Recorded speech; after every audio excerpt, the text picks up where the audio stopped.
What is the G-spot? Where is the G-spot? Does the G-spot even exist? The 5 erotogenic regions of the anterior vaginal wall can be more accurately and appropriately termed the Grafenberg zone or G-zone.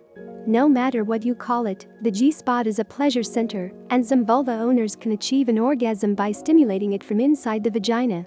Sex researchers who focus on neurology have found that there are 4 nerves that innervate the genitals: the pelvic, pudendal, vagus, and hypogastric, and each take a different pathway through the body. The pudendal nerve that innervates the clitoris goes directly up the spine, resulting in a more localized sensation, whereas the vagus nerve that innervates the deepest area of the vagina travels through the body in a meandering fashion, resulting in a more radiating full-body orgasm.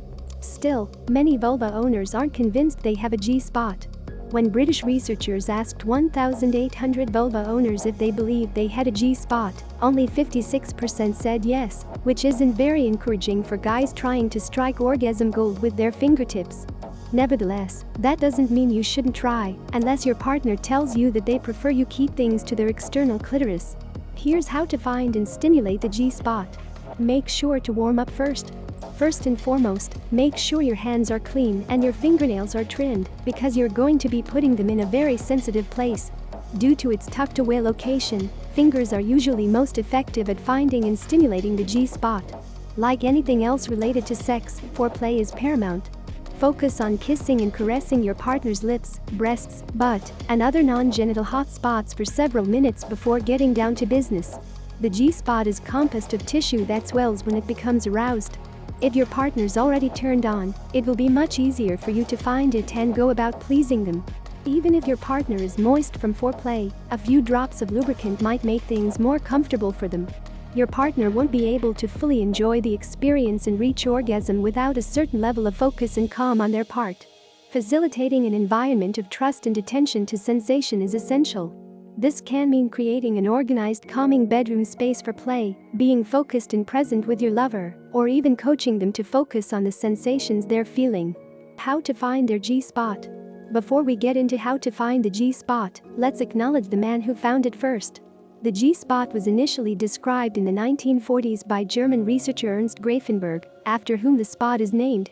When you start exploring your partner's vagina, remember that they know a lot more about their body than you do, and they can probably show you where their G-spot is.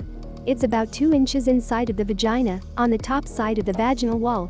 If your partner is on their back and you insert a finger with your palm facing the ceiling, the top side of their vagina is the spot you'll touch by curling your finger in a come-hither motion, almost like you're trying to stroke their belly button from the inside.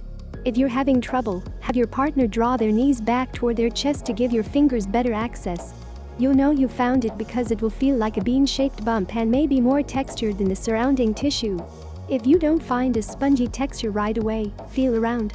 Every vulva owner's body is different, and some G-spots might be off to the side. If you think of the anterior vaginal wall as a clock, the G-spot can be anywhere between 10 o'clock and 2 o'clock. How to stimulate their G-spot. Now that you know where the G-spot is, how do you stimulate it? Just as you wouldn't forcefully jam your whole penis into your partner in a single movement, you should work your finger in slowly and softly. Do not thrust vigorously. Your partner is not a change purse and you are not searching for quarters. Once they seem comfortable with your finger inside of them, use that same curling motion to softly massage the top of their vagina with the pad of your finger. Stroke the G-spot in a rhythmic motion, trying different speeds and amounts of pressure, until you've found the one they most enjoy. If your partner isn't giving you feedback, don't pick up the pace or increase the pressure. Ask them how it feels, and adjust your moves accordingly. How to take G-spot stimulation to the next level. If you successfully worked your way to the G-spot and your partner is into it, use your free hand to gently press on their belly, just above the top line of their pubic hair. Soft pressure on the outside can help stimulate their G-spot even more. A vibrator against your partner's clitoris will provide consistent external stimulation while your fingers are inside them, or you can opt for an internal toy instead. Stainless steel toys are great for friction and providing pressure on the G-spot. If you want to stimulate your partner's G-spot during penis and vagina intercourse, rear entry positions like doggy style are especially good at stimulating their G-spot. Make sure your partner's on all fours with their back arched slightly, as opposed to lying with their head on the bed. Try lifting their hips and thrusting in a downward motion, so your penis can more easily rub the front wall of their vagina.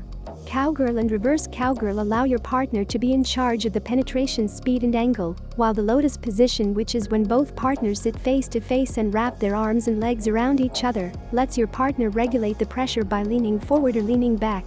Don't be surprised if your partner ejaculates or squirts. Consistent G-spot stimulation causes some vulva owners to release fluid from the skin's glands through the urethra, and the sensation can be intensely pleasurable. If you know your partner tends to squirt from penetration, throw down a towel before you get down to business. That way, your partner won't have to worry about soaking the sheets, and they can stay present in their body and enjoy whatever sensations arise. No matter how you stimulate the G-spot, experiment and see exactly where your partner's most pleasurable areas are. In terms of pressure, once you find the right spot, a general rule of thumb is to build more pressure slowly until it is slightly too much, and then decrease it until it is just below too much. Now go have fun exploring.